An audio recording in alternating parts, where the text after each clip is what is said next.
দেখতে পাচ্ছেন আমি রান্না করছি, এই যে এখানে রান্না করছি, দেখুন রান্না করতে আপনাদেরকে দেখাচ্ছি।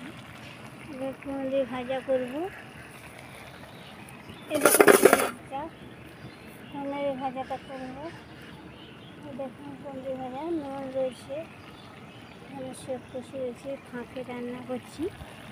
দেখুন উনান জ্বলছে, এই দেখুন তরকারি হচ্ছে, ভাত হচ্ছে।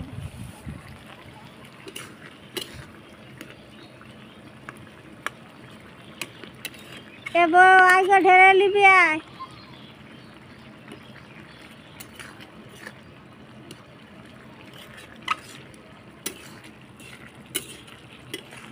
ঢেলে দিতে এসো বৌমা।